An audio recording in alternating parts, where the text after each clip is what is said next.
Buku Wahyu ini menerangkan tentang keadaan yang terjadi pada akhir zaman ini. Dan Yohanes menuliskannya. Dan firman Tuhan mengatakan ini akan segera terjadi dan harus terjadi. Tuhan sendiri memerintahkannya kepada Yohanes.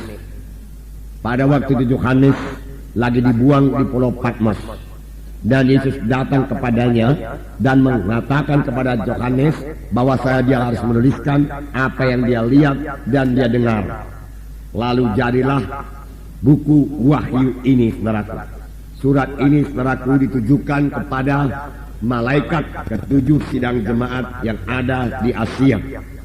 Yang dimaksud dengan malaikat sidang jemaat di sini adalah pemimpin sidang atau gembala sidang. Bukan malaikat yang biasa melayani di sorga. Malaikat yang biasa melayani di sorga, dia sudah melihat semuanya, saudaraku.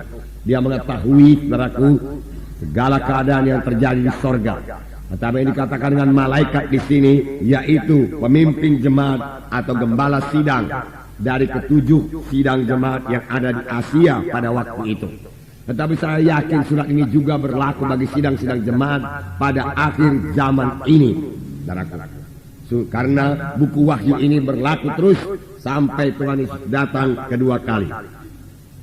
Nah, tiap-tiap gereja lokal, saudaraku, dipimpin oleh seorang hamba Tuhan, dipimpin oleh seorang gembala sidang yang bertanggung jawab kepada Tuhan. Jadi Tuhan bicara kepada gembala sidang itu. Tuhan bicara kepada malaikat sidang jemaat itu. Dia yang bertanggung jawab kepada Tuhan. Memang dia dibantu oleh tua-tua sidang dan pelayan-pelayan Tuhan yang lain, saudaraku, untuk menyampaikan maksud Tuhan kepada sidang tersebut, saudaraku. Dikatakan juga bahwa Tuhan Yesus berjalan-jalan di antara ketujuh kaki dian itu. Ketujuh kaki dian itu, saudaraku, adalah jemaat atau gereja lokal. Kita katakan sekarang dengan gereja lokal. Yaitu Tuhan Yesus berjalan-jalan di antara ketujuh kaki dian itu. Tuhan Yesus begitu eratnya, saudaraku, dengan gereja lokal. Bahkan Tuhan Yesus sebenarnya menyatu dengan gereja lokal itu. Pada waktu, saudaraku, Saulus menganiaya sidang jemaat, dia dalam perjalanan ke Damsyik untuk menangkap orang Kristen untuk dipenjarakan maupun untuk dibunuh. Di tengah jalan satu sinar menerpa Saulus, dan Saulus jatuh ke tanah. Dan terdengar satu suara yang berkata, Saul, Saul, mengapa engkau aniaya aku? Siapakah engkau, Tuhan? Akulah Yesus yang engkau aniayakan. Bagaimanakah Saul bisa menganiayakan Tuhan Yesus? Tuhan Yesus sudah berada di sorga pada waktu itu. Tetapi begitulah Tuhan Yesus menyatukan dirinya dengan sidangnya. Yesus ada dalam sidangnya. Sehingga Tuhan Yesus berkata, akulah yang kau aniayakan. Memang yang kau tangkap adalah anak-anakku, yang kau penjarakan, yang kau bunuh adalah orang-orang Kristen. Tetapi sebenarnya perbuatanmu itu adalah perbuatanmu kepadaku. Aku yang engkau aniaya. Sampai sekarang pun demikian juga. Kristus begitu menyatu dengan sidangnya. Itu sebabnya sidangnya berkuasa. Itu sebabnya, saudaraku, pada waktu kita mengabarkan Injil, jiwa-jiwa, saudaraku, menerima keselamatan, bahkan menerima kesembuhannya. Mengapa? Karena Tuhan Yesus ada di tengah-tengah kita. Tuhan Yesus yang menyambut jiwa-jiwa itu. Sebenarnya lebih jauh lagi Tuhan Yesus yang membawa jiwa-jiwa itu.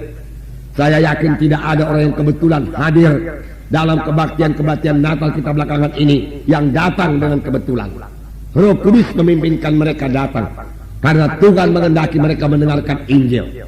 Karena ada firman Tuhan juga berkata, sebelum Tuhan Yesus datang kedua kali, Injil harus dikabarkan ke seluruh muka bumi ini, sehingga tidak ada nanti orang yang berdalih-dalih.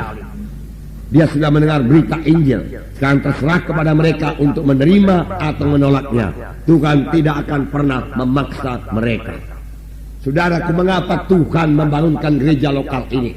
Dan dalam buku Matius dikatakan, pintu alam maut sekalipun tidak bisa mengalahkannya. Jadi gereja lokal ini, gereja Tuhan ini akan hadir sampai Tuhan datang kedua kali. Bahkan gereja lokal inilah, gereja yang hidup inilah yang akan menjadi pengantin bagi Kristus, saudaraku.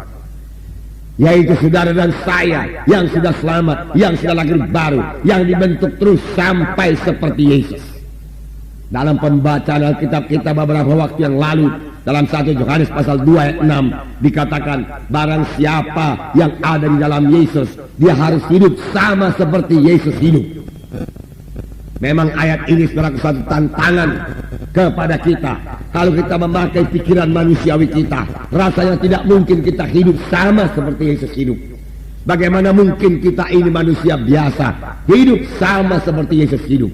Tetapi firman Tuhan tetap ya dan amin. Standar Tuhan tidak pernah turun. Tuhan minta kita hidup sama seperti Yesus hidup. Berarti kita bisa hidup sama seperti Yesus hidup. Mengapa, saudaraku? Bagaimana firman Tuhan 2 minggu yang lalu saudaraku dikatakan, orang yang ada dalam Kristus tidak berbuat dosa lagi. Mengapa? Karena benih Allah tinggal dalam dia. Kita sudah lahir daripada Allah. Ada kehidupan Tuhan memasuki kehidupan kita. Dengan kehidupan daripada Tuhan itulah kita mengalahkan dosa. Sehingga dosa, maka setan tidak berkuasa atas hidup kita. Dalam kebaktian-kebaktian Natal, jiwa-jiwa ditantang untuk bertobat, meninggalkan semua dosa, meninggalkan semua kebiasaan-kebiasaan yang jelek. Banyak di antara mereka berpikir, saya tidak akan sanggup meninggalkan kebiasaan saya yang sudah begini lama mengikat saya. Saya sudah mencobanya beberapa kali, tetapi saya tidak juga berhasil. Memang dia tidak akan berhasil, saudaraku, sepanjang dia mencoba melepaskan kebiasaannya yang tidak baik itu dengan kekuatannya sendiri. Tetapi pada waktu dia mengandalkan Yesus yang di dalam dia itu, saudaraku, untuk membantu, menolong, saudaraku, mengkuatkan dia bebas, supaya bebas daripada ikatan itu, dia pasti berhasil, saudaraku. Dia pasti berhasil. Nah, saudaraku, Bongke memberikan perumpamaan, saudaraku, mengenai seekor semut di telinga seekor gajah. Mereka dua bersahabat karib, mereka bersatu. Lalu semut ini berkata kepada gajah, mari kita goncang jembatan gantung itu. Dan gajah berkata, baiklah sobatku. Lalu gajah mulai berjalan dan menginjakkan kakinya di jembatan itu. Pada waktu itu saja, saudaraku, jembatan gantung itu sudah bergoyang. Pada waktu gajah mulai melangkah di jembatan gantung itu, jembatan itu bergoyang dengan kerasnya sampai mereka ke seberang. Sampai di seberang, semut ini berkata kepada gajah, kita sudah menggoncang jembatan itu. Semut sendiri tidak bisa melaksanakannya. Saya sendiri tidak bisa melaksanakannya. Saudara sendiri tidak bisa melaksanakannya. Tetapi kita tidak sendiri, saudara. Yesus di dalam kita itulah yang melaksanakannya. Oleh sebab itu, nyanyian kita berkata, bersama-sama dengan Yesus kita melaksanakan pekerjaan yang besar. Tuhan Yesus juga berkata kepada kita, pekerjaan-pekerjaan yang aku kerjakan akan kamu kerjakan.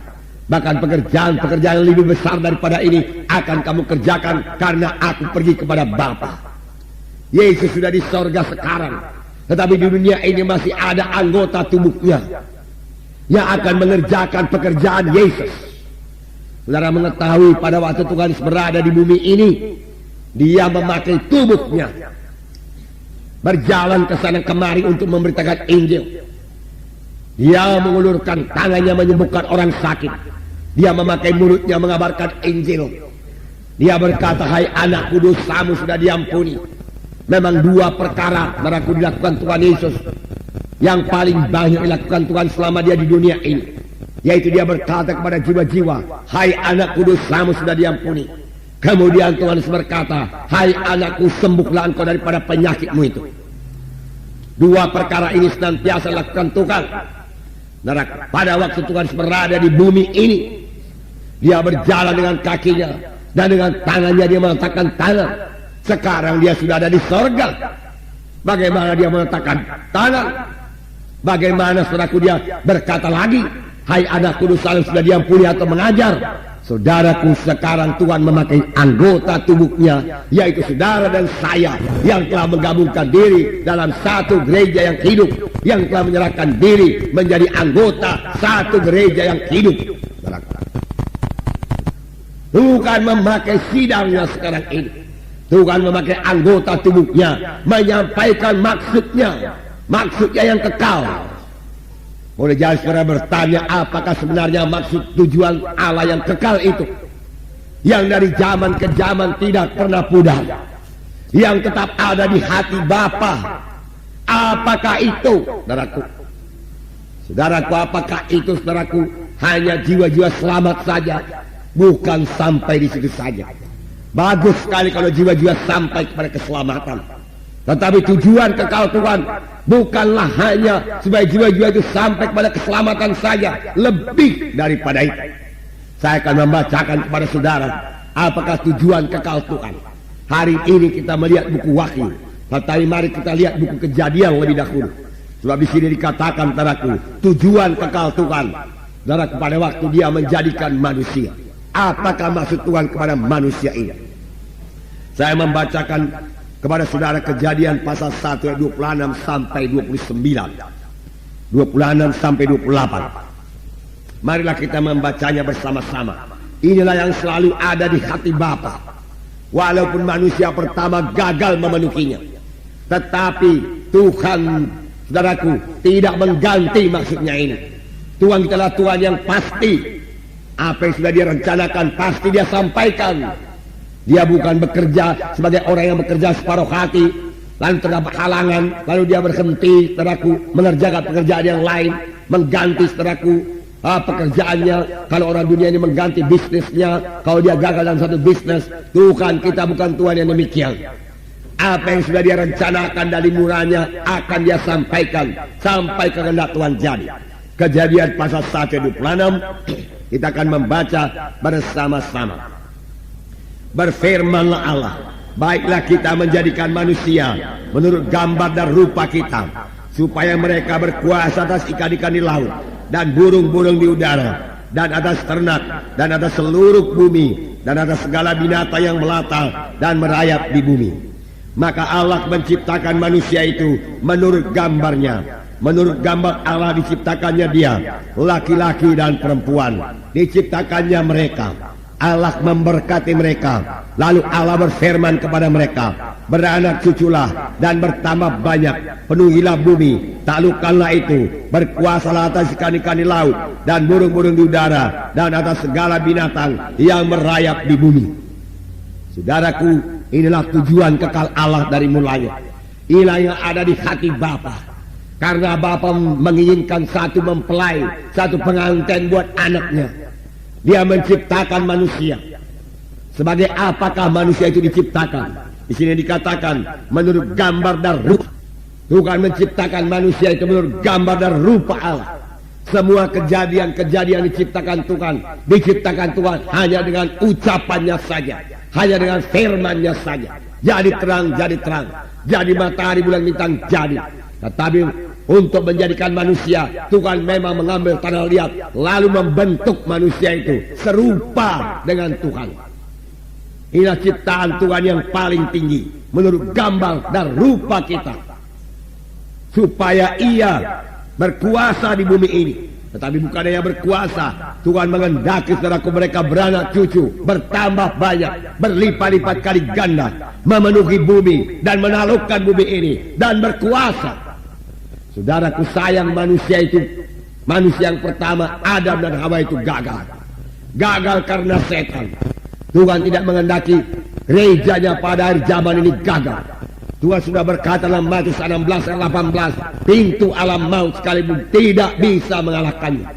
Di manakah gagalnya manusia pertama itu? Saudara berkata dia masih beranak cucu, masih bertambah banyak, masih. Tetapi gagalnya mereka jatuh dari rupa dan gambar Tuhan. Rupa dan gambar Tuhan mereka jatuh karena mereka ditipu oleh setan. Setan memang menipu sampai sekarang ini. Dalam kebaktian Natal saya memperingatkan jiwa-jiwa. Semalam dalam kebaktian Natal muda-mudi saya memperingatkan muda-mudi supaya mereka jangan menuruti suara setan, jangan mau dibujuk-bujuk oleh setan yang merusakkan hidup mereka. Hidup yang sebenar-benarnya damai adalah hidup dalam firman Tuhan, bukan di luar firman Tuhan. Bukan hidup bebas berbuat kehendak hati, memuaskan hawa nafsu. Itu sama dengan anak yang hilang, yang tidak ada yang mengekangnya lagi. Dia bebas, saudaraku, mengumbar hawa nafsunya. Tetapi apa yang jadi kepada dia? Dia dipermalukan, direndahkan, kekurangan, penyakitan di kandang babi. Syukur-syukur, saudaraku, dia kembali lagi kepada Tuhan, saudara. Nah, itu sebabnya dalam Natal, saudara, kita katakan kembali kepada Tuhan, berbalik kepada Tuhan. Karena bagaimanapun besarnya kasih Bapa itu saudaraku kepada anak yang bungsu itu, sebelum anak itu kembali kepada Tuhan, lihat, pertolongan daripada Bapa tidak akan sampai kepadanya. Banyak persoalan jiwa-jiwa sekarang ini, banyak keberatan, banyak penyakit. Lalu mereka mulai mempersalahkan Tuhan dan berkata, kalau Tuhan mengasihi aku, mengapa begini berat penyakitku? Kalau Tuhan mengasihi aku, mengapa begini melarat hidupku? Bukankah dia penuh kasih, penuh kuasa, apa saja dia perbuat? Mengapa hidupku sampai demikian ini? Mengapa rumah tanggaku berantakan? Mengapa anak-anakku tidak bisa kuajari? Dan lain sebagainya. Saudara, karena dia belum mengambil langkah yang pertama, yaitu berbalik, datang kepada Tuhan Yesus, menyerahkan hidupnya sepenuhnya kepada Tuhan Yesus. Inilah keselamatan. Nah, manusia pertama jatuh dari kemuliaan Tuhan karena tipuan setan. Banyak anak-anak Tuhan juga jatuh daripada jalan Tuhan karena tipuan setan.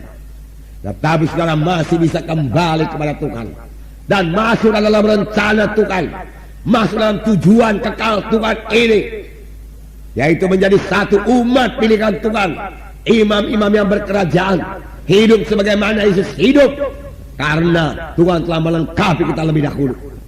Tuhan bukan hanya sekedar berkata saja, engkau harus hidup sama seperti aku hidup, tanpa melengkapi kita dengan kuasa untuk hidup suci. Saudaraku, Tuhan melengkapi kita dengan ruhnya, memenuhkan kita. Jikalau dengan ruh itu kamu mematikan perbuatan tubuh, maka kamu akan hidup.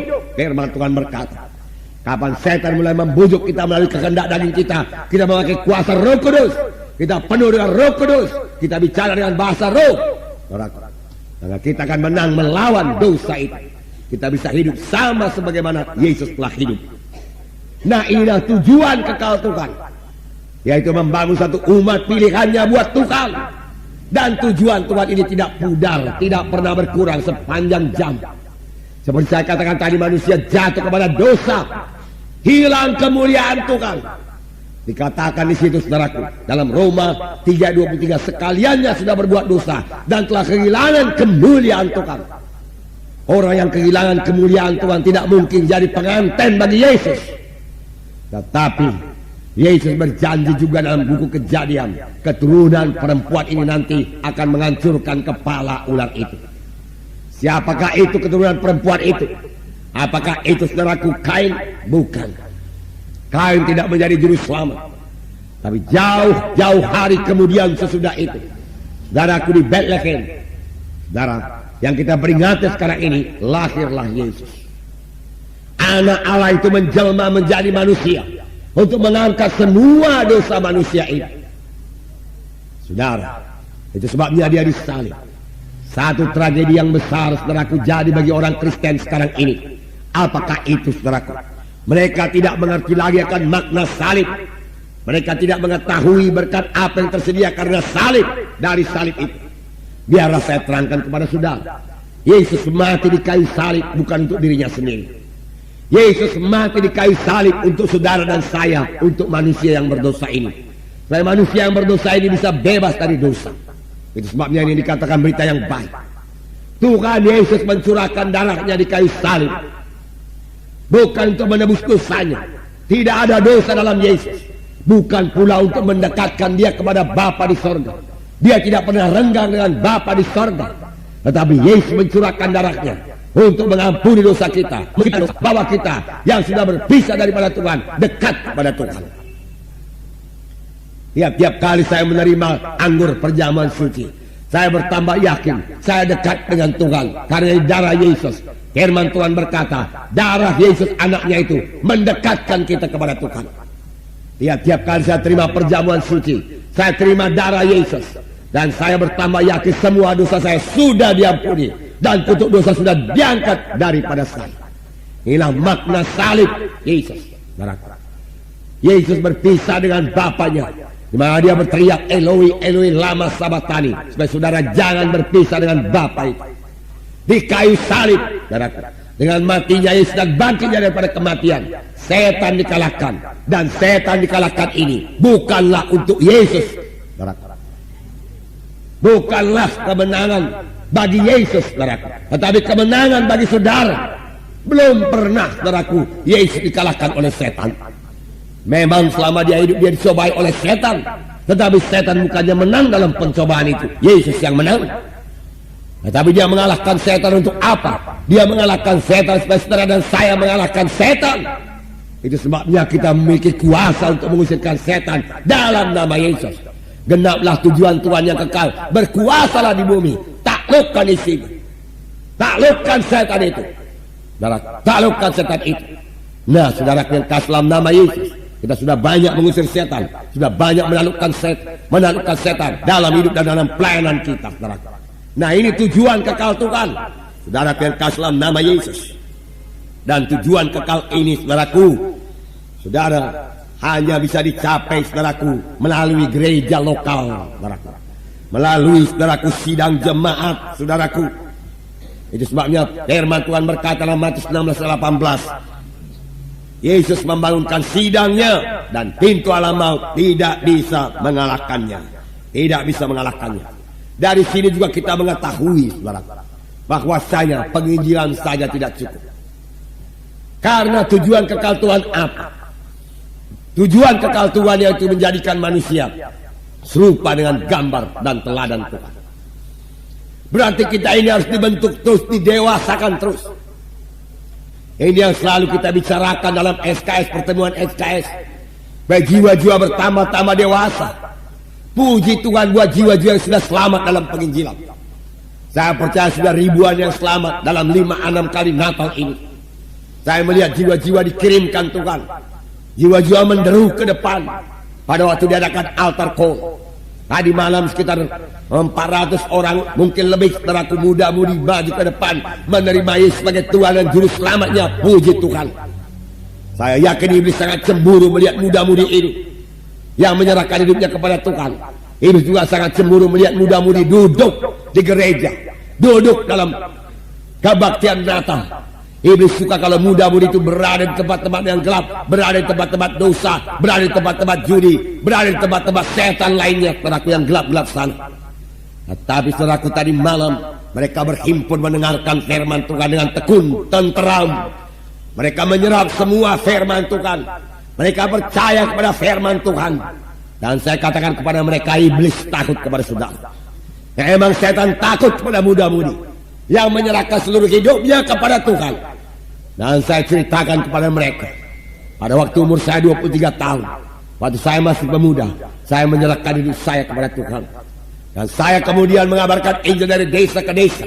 Dan kuasa ini dirusakkan di dalam pelayanan saya. Walau saya masih muda pada waktu itu, jiwa-jiwa selamat, setan sedang dikalahkan. Puji Tuhan. Memang setan takut, saudaraku, bukan hanya kepada muda-mudi, tetapi pada setiap anak-anak Tuhan yang menyerahkan hidupnya untuk melayani Tuhan. Setan takut, saudaraku, kepada anak-anak Tuhan yang telah dilengkapi dengan kuasa Tuhan, yaitu kuasa Roh Suci. Setan takut kepada anak-anaknya yang telah mengetahui apa haknya di dalam Tuhan, yaitu dia memiliki kuasa mengusirkan setan di dalam nama Yesus. Setan takut kepada anak-anak Tuhan yang mengenal siapa dia dalam Yesus. Adakah kita mengenal siapa kita dalam Yesus? Saya bukan Benyamin yang dulu sebelum saya selamat. Sesudah saya mengenal Yesus, saya sudah diubahkan Tuhan, dilengkapi Tuhan, diberkati Tuhan. Saya tidak dibawa kutuk dosa lagi, tetapi saya sudah dibawa berkat Abraham. Demikian juga saudara. Saya tidak lagi dikuasai oleh dosa, bukan lagi hamba dosa, tapi saya hamba kebenaran. Dosa tidak berkuasa atas saya, demikian juga dia tidak berkuasa atas saudara. Kalau saudara mengenal siapa saudara dalam Yesus, firman Tuhan berkata, saudara, adalah kejadian yang baru. Perkara-perkara lama lenyap, perkara-perkara yang baru sudah timbul sepanjang saudara mempraktekkannya, memintanya, kemudian mempraktekkannya. Supaya saudara menolak semua tabiat-tabiat lama itu. Kapan setan mulai menyodorkannya kembali kepada saudara, tolak dalam nama Yesus. Haleluya, saudara. Haleluya. Haleluya.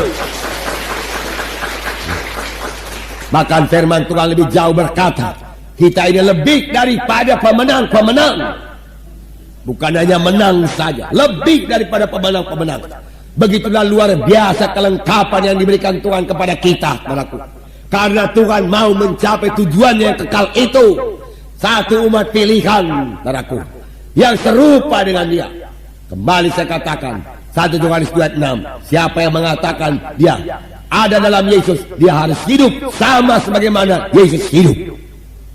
Tidak mustahil dengan kuasa Roh Kudus, saudaraku. Memang tidak terus sempurna, saudaraku, tapi Tuhan akan membawa kepada kesempurnaan. Jadi saudaraku, kalau kita sudah mengetahui tujuan kekal Tuhan ini, biarlah ini menggerakkan kita, bukan hanya untuk menginjil, tetapi untuk melayani jiwa-jiwa yang sudah selamat itu. Memang penginjilan penting sekali, harus menginjil. Itulah langkah pertama, saudaraku. Dan memang pekerjaan sangat diberkati Tuhan. Pada mula pertama pelayanan ini, saya tidak begitu mengerti, walaupun saya membangun gereja pada waktu itu, saudaraku. Tetapi saya memang lebih suka menginjil, karena rasanya menginjil ini lebih enak.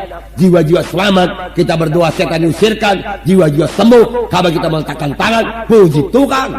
Tetapi tidak hanya sampai sekian saja maksud Tuhan. Maksud Tuhan membentuk jiwa-jiwa itu terus bertambah-tambah dewasa.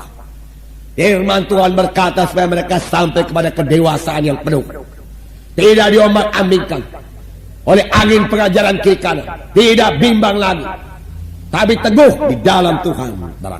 Itu sebabnya firman Tuhan berkata dalam Efesus 4 ayat 11 sampai 12. Ayat 11 dikatakan di sini, dan ialah yang memberikan baik rasul-rasul maupun nabi-nabi, baik pemberita-pemberita Injil maupun gembala-gembala dan pengajar-pengajar, untuk memperlengkapi orang-orang kudus bagi pekerjaan pelayanan, bagi pembangunan tubuh Kristus, supaya kita semua telah mencapai kesatuan iman dan pengetahuan yang benar tentang anak Allah, kedewasaan penuh dan tingkat pertumbuhan yang sesuai dengan kepenuhan Kristus, sehingga kita bukan lagi anak-anak yang diombang-ambingkan oleh rupa-rupa angin pengajaran, oleh permainan palsu manusia dan kelicikan mereka yang menyesatkan. Amin, saudara. Melayani.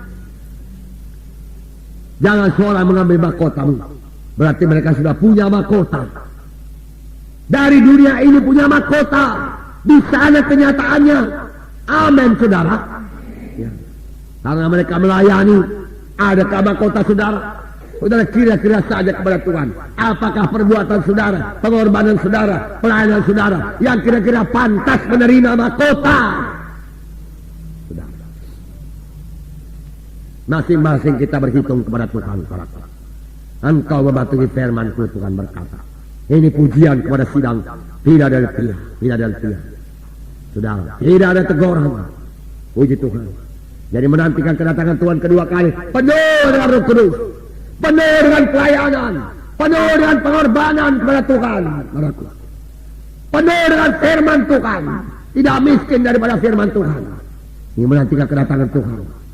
Dan firman Tuhan berkata, Ia akan kujadikan soko guru, tiang dalam bait suci Allahku. Tidak akan keluar lagi dari situ. Kutuliskan nama kepadanya. Barang siapa bertelinga, hendaklah yang mendengar apa yang katakan Roh itu kepada sidang jemaat. Barang siapa menang. Kemudian ada sidang Laodikea. Sedikit 5 menit. Sidang Laodikea ini saya ceritakan saja kepada saudara. Tuhan juga berkata, aku tahu perbuatanmu, sidang Laodikea. Engkau tidak dingin, tidak panas. Kalau dingin sudahlah, tidak selamat. Saudara, menyembah berhala. Tetapi itu pun tidak.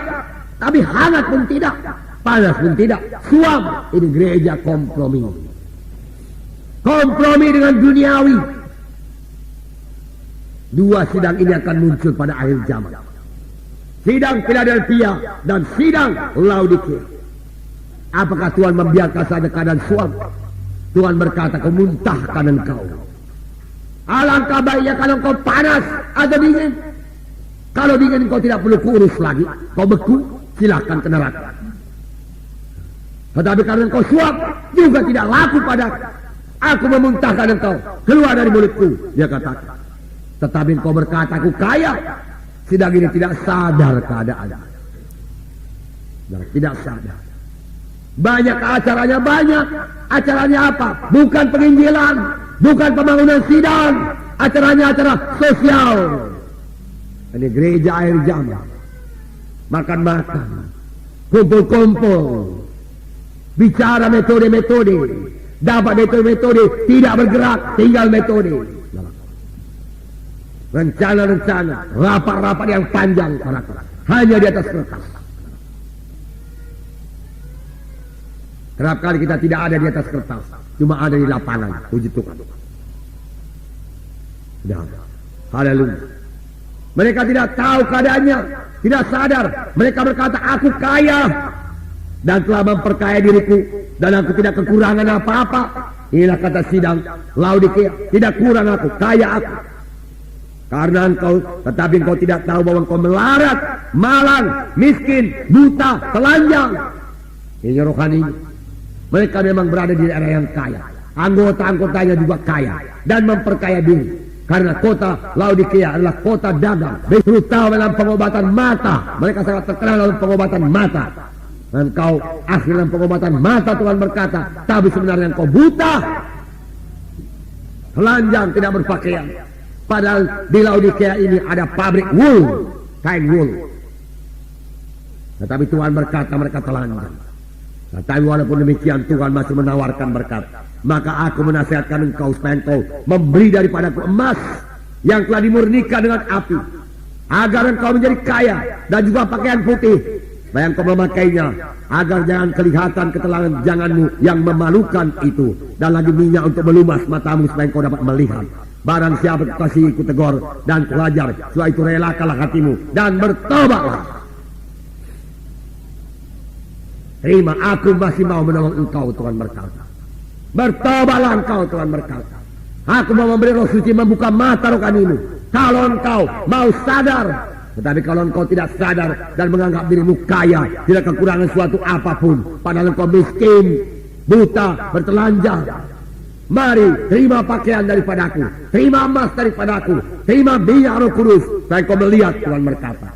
Memang engkau kuhajar, Tuhan berkata, karena aku mengasihi. Tetapi sayangnya dalam sidang ini, lihat aku berdiri di muka pintu dan mengetuk.